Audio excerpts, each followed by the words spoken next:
नमस्कार दोस्तों, easy take में आपका स्वागत है। आज हम इस वीडियो में जानेंगे डिप्लोमा के बारे में। डिप्लोमा की कंप्लीट गाइडेंस यहाँ पर हम लोग जानेंगे। इसमें बहुत सारे लोगों को डाउट रहता है कि हम डिप्लोमा 10th के बाद कर सकते हैं या फिर 12th के बाद कर सकते हैं।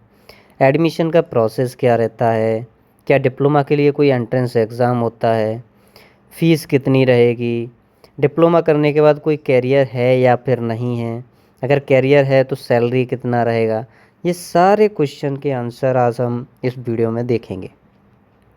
सबसे पहला अगर क्वेश्चन यहाँ पे देखें तो डिप्लोमा क्या है। डिप्लोमा एक टेक्निकल इंजीनियरिंग कोर्स है, ठीक है ना। टेक्निकल इंजीनियरिंग कोर्स है डिप्लोमा, जिसमें हम क्या करते हैं, यहाँ पर हम प्रैक्टिकल लर्निंग करते हैं। हर एक चीज़ को प्रैक्टिकली हम यहाँ पर जानते हैं। डिप्लोमा के अंदर हम इंडस्ट्री स्किल्स को सीखते हैं। अगर डिप्लोमा कोर्स की मैं बात करूं तो ये टोटल 6 सेमेस्टर का होता है। 6 सेमेस्टर और 3 इयर्स का होता है, ठीक है ना। यानी पर ईयर कितना रहता है, ये 2 सेमेस्टर्स रहते हैं पर ईयर, ठीक है। 2 सेमेस्टर्स पर ईयर रहता है। डिप्लोमा होता कहाँ है, तो ये पॉलीटेक्निक कॉलेज में होता है। ये हर एक स्टेट में पॉलीटेक्निक कॉलेजेस होते हैं। बात करें कि इसके लिए क्वालिफ़िकेशन क्या चाहिए और एलिजिबिलिटी क्या चाहिए, तो क्वालिफ़िकेशन की अगर मैं बात करूं तो इसको ना 10th पास किया है आपने तब भी आप कर सकते हैं, ये 3 इयर्स का होता है। 12th पास किया है आपने तब भी आप इसे कर सकते हैं, तब भी ये 3 इयर्स का होता है।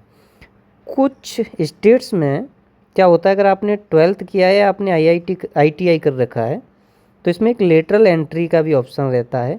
तो फिर ये डिप्लोमा सिर्फ 2 साल का होता है ये, लेकिन कुछ स्टेट्स में होता है, हर एक स्टेट में नहीं होता है। इस बात को ध्यान रखना चाहिए आपको कि कुछ स्टेट्स में ऐसा भी होता है।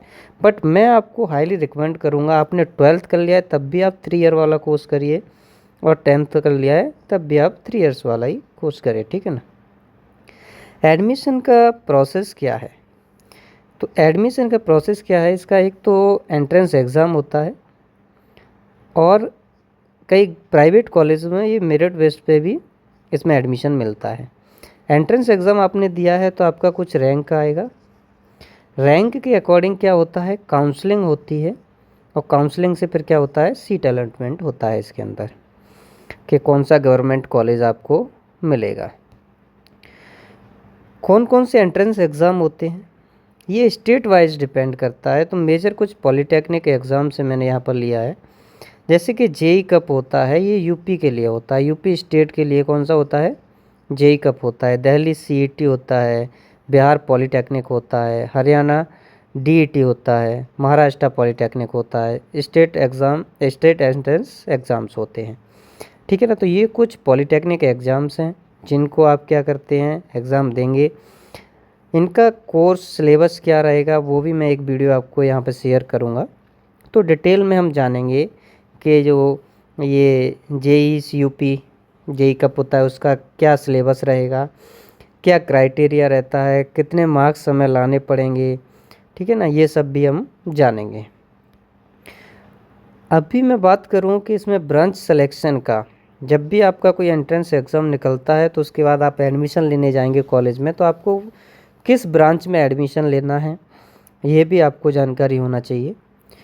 तो कुछ ब्रांचेस होती हैं, जैसे कि सिविल इंजीनियरिंग है, मैकेनिकल इंजीनियरिंग है, इलेक्ट्रिकल इंजीनियरिंग है, कंप्यूटर इंजीनियरिंग है, IT, electronics, automobiles, AI and robots. ये किस पे डिपेंड करता है, ये आपके इंटरेस्ट पे डिपेंड करता है कि आप किस में इंटरेस्ट रखते हैं, कौन सा ब्रांच आपको पसंद है, ठीक है। अगला मैं बात करूं तो ये कुछ फ़ी स्ट्रक्चर मैंने लिया है जो कि एकदम परफेक्ट नहीं है, मैंने एक लमसम में लिया है। तो अगर मैं गवर्नमेंट कॉलेज की बात करूं तो 5,000 से 30,000 रुपये का फ़ीस लगता है पर ईयर का। ये मैं फिर से कह रहा हूं, ये कोई आंकड़ा एकदम फिक्स नहीं है, ये मैंने लमसम में लिया है। अगर मैं किसी प्राइवेट कॉलेज की बात करूं तो यही 30,000 से 1,20,000 तक भी जाता है, बड़े बड़े कॉलेजेस का। नहीं तो बाकी छोटे कॉलेजेस का इससे कम भी हो सकता है, ठीक है। इसमें स्कॉलरशिप भी क्या रहती है, अवेलेबल रहती है। अगला मैं बात करता हूं कि डिप्लोमा के बाद कैरियर क्या है, ये बहुत इम्पोर्टेंट है। डिप्लोमा के बाद हम क्या कर सकते हैं, आप प्राइवेट जॉब कर सकते हैं, गवर्नमेंट जॉब की तैयारी कर सकते हैं। डायरेक्ट बीटेक में सेकंड ईयर से आप एडमिशन ले सकते हैं, इसको भी हम लेटरल एंट्री बोलते हैं।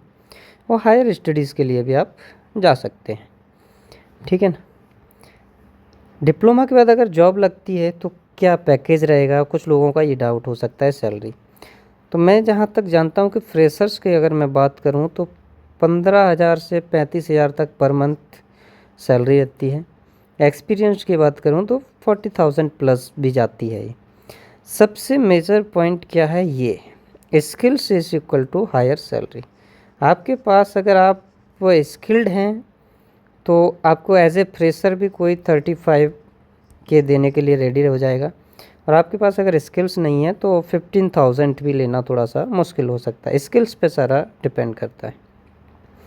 गवर्नमेंट जॉब कौन कौन सी इससे हम कर सकते हैं प्रिपरेशन, इससे एसएससी जेई के लिए आप प्रिपरेशन कर सकते हैं, आरआरबी जेई होता है, स्टेट जेई होता है, PWD, CPWD, metro rail, PSUs, इन सारी गवर्नमेंट जॉब्स की आप तैयारी कर सकते हैं अगर आपके पास डिप्लोमा है तो, ठीक है। अगर इसका और डिटेल सेमेस्टर वाइज आपको जानना है तो एजी टेक के साथ जुड़े रहें आप। सेमेस्टर वाइज हम इसमें कोर्स भी डालेंगे, ठीक है ना। नोट्स भी हम इसमें प्रोवाइड करेंगे आपको, एग्ज़ाम ओरिएंटेड प्रिपरेशन कराएंगे, ठीक है ना। सारा सब कुछ डिटेल्स आपको इजी टेक पे मिलेगा, तो आप हमारे साथ जुड़े रहें। नेक्स्ट वीडियो तक धन्यवाद।